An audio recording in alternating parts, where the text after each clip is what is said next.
Hello viewers, আসসালামু আলাইকুম। কেমন আছেন সবাই? আমি রেজাউল হাসান তুষার আছি আপনাদের সাথে। তো আজকে আমি আপনাদের সাথে মাইক্রোসফট ওয়ার্ডের আরো কিছু প্রফেশনাল ট্রিক্স শেয়ার করব। তো চলুন শুরু করা যাক। তো আজকে আমরা প্রথমে শিখব, আমরা যখন কোনো লেখালেখির কাজ করে থাকি তখন দেখা যায় যে অনেক সময় জোড়া শব্দ যেটা একসাথে থাকে সেরকম শব্দ লিখতে হয় এবং অনেক সময় সেটা স্পেস দেওয়ার কারণে বা কোনো লেখা মাঝখানে লেখার কারণে সেই শব্দটা আলাদা হয়ে যায়। যেমন আমরা যদি বলি, যেমন এখানে ম্যানেজিং ডিরেক্টর, এই কথাটা একটি জোড়া শব্দ। আমরা যদি এখানে একটি স্পেস ব্যবহার করি তাহলে লক্ষ্য করুন আমাদের ম্যানেজিং ডিরেক্টর এই কথাটা কিন্তু আলাদা হয়ে গেল।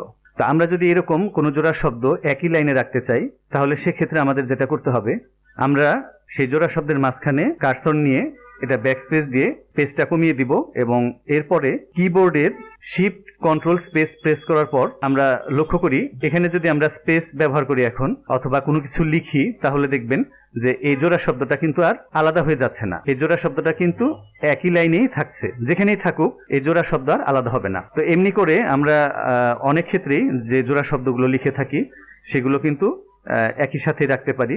তো এরপর আমরা যে ট্রিক্সটি শিখবো সেটি হচ্ছে, যখন আমরা সিগনেচার লাইন দিই অথবা এমনিতেও কোনো লাইন বা দাগ টানি তখন আমরা সাধারণত ইনসার্টে গিয়ে শেপসের মাধ্যমে সেটা দিয়ে থাকি। যেমন আমরা এখান থেকে একটি লাইন সিলেক্ট করলাম এবং এই লাইনটি আমরা এখানে টেনে দিচ্ছি।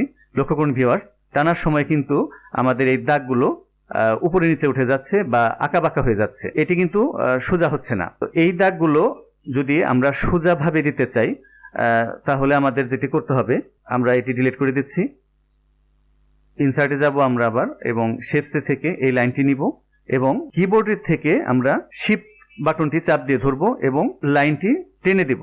লক্ষ্য করুন ভিউয়ার্স, এটি কিন্তু আর আঁকাবাঁকা হলো না। তো এরকম ভাবে আমরা যদি কোনো লাইন টানতে হয়, সেটা সিগনেচার লাইন হতে পারে বা অন্য কোনো ক্ষেত্রে হতে পারে, তো তখন আমরা এই ট্রিক্সের মাধ্যমে কিন্তু খুব সহজে এই লাইনটি আমরা সোজাভাবে টেনে দিতে পারি। তো এখন আমরা শিখব কিভাবে আরো কিছু লাইন আমরা কিবোর্ডের মাধ্যমে শর্টকাটে টেনে দিতে পারি, আমরা লাইনগুলো দিতে পারি। তো প্রথমে আমরা শিখব যেটা এর আগের একটা টিউটোরিয়াল আমি দেখিয়েছিলাম যে কিভাবে আমরা কিবোর্ডের মাধ্যমে দাগ টানতে পারি। তো আমি প্রথমে দেখাচ্ছি, আমরা কিবোর্ডের মাইনাস বাটনটি 3 বার প্রেস করব, এরপরে এন্টার চাপ দেব।